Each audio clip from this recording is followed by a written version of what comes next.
भावनाओं पर नियंत्रण। जब मन शांत होता है, जीवन सरल हो जाता है। क्या आपने कभी गहराई से सोचा है कि हमारी जिंदगी के बड़े बड़े फैसले कौन लेता है? हम स्वयं, या हमारे भीतर उठने वाली भावनाएं?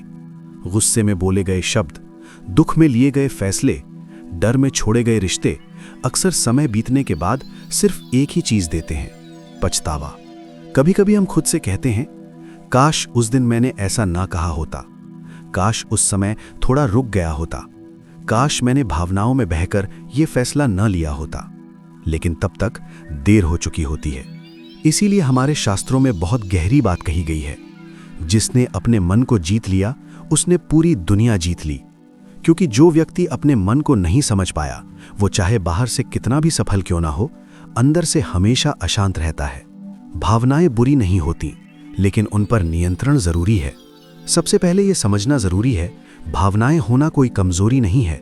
गुस्सा, दुख, मोह, डर, लगाव, ये सभी इंसान होने की पहचान है।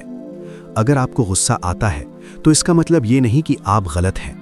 अगर आपको दुख होता है तो इसका मतलब ये नहीं कि आप कमजोर हैं। समस्या तब शुरू होती है जब भावनाएं हमें चलाने लगती हैं और हम खुद पर नियंत्रण खो बैठते हैं। जब भावनाएं हावी हो जाती हैं तो सही और गलत का फर्क धुंधला हो जाता है। श्री कृष्ण ने अर्जुन से कहा था, जो अपने मन और इंद्रियों को वश में रखता है वही स्थिर बुद्धि वाला होता है। स्थिर बुद्धि का अर्थ है ऐसा मन जो परिस्थिति में नहीं बहता, बल्कि परिस्थिति को समझकर निर्णय लेता है। गुस्सा सबसे तेज और सबसे खतरनाक भावना। गुस्सा कब आता है?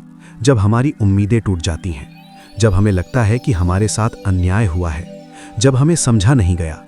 लेकिन याद रखिए, गुस्सा सत्य को नहीं बोलने देता, गुस्सा अहंकार को बोलने देता है। गुस्से में कही गई एक बात सालों के रिश्ते तोड़ सकती है। एक पल का गुस्सा ऐसा घाव दे जाता है जो जिंदगी भर भरता नहीं। इसलिए जब गुस्सा आए तो तुरंत प्रतिक्रिया मत दीजिए, थोड़ा रुकिए, 3 गहरी सांसें लीजिए और खुद से पूछिए कि जो मैं अभी कहने जा रहा हूं, क्या कल मुझे इस पर पछतावा होगा? अगर जवाब हां है तो चुप रह जाना ही सबसे बड़ा बल है। याद रखिए, जो व्यक्ति गुस्से को जीत लेता है वे अपने सबसे बड़े शत्रु को जीत लेता है। दुख और ओवरथिंकिंग मन का सबसे भारी बोझ। दुख क्यों होता है? क्योंकि हम या तो बीते हुए कल में जी रहे होते हैं या आने वाले कल से डर रहे होते हैं। हम बार बार उसी बात को सोचते हैं, ऐसा क्यों हुआ, मेरे साथ ही क्यों, अगर ऐसा ना हुआ होता तो। लेकिन सत्य यह है, भगवान केवल आज में मिलते हैं। जो बीत गया वो आपकी सीख था, जो आने वाला है वो भगवान की जिम्मेदारी है। और आपका काम सिर्फ इतना है, विश्वास बनाए रखना। ओवरथिंकिंग हमें थका देती है, अंदर से खाली कर देती है।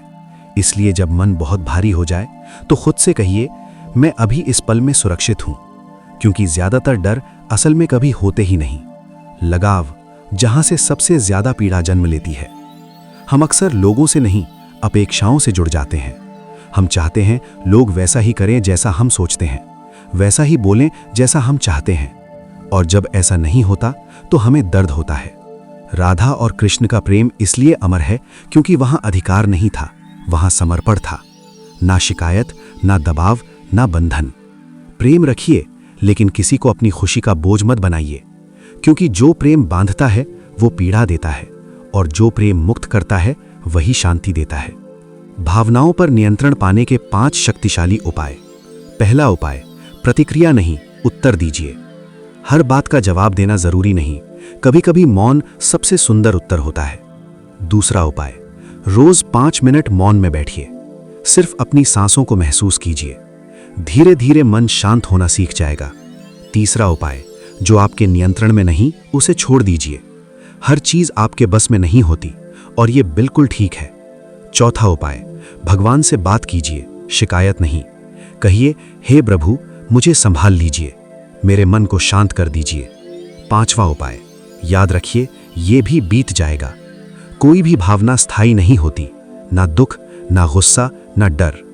अंतिम और सबसे गहरा संदेश, जिस दिन आपने अपनी भावनाओं को समझना सीख लिया, उस दिन आपकी जिंदगी में शांति उतरने लगेगी। भगवान आपसे ये नहीं कहते कि दर्द महसूस मत करो, वे सिर्फ इतना कहते हैं कि दर्द को अपनी पहचान मत बनने दो। आप मजबूत हैं, आप अकेले नहीं हैं, और भगवान हर पल आपके साथ हैं। अगर ये बातें आपके मन को छू गई हों तो इस वीडियो को लाइक ज़रूर कीजिए। कमेंट में लिखिए, मैं अपनी भावनाओं पर नियंत्रण करना सीख रहा हूँ, रही हूँ। और इस संदेश को उन लोगों तक पहुँचाइए जिन्हें आज इसकी सबसे ज़्यादा ज़रूरत है।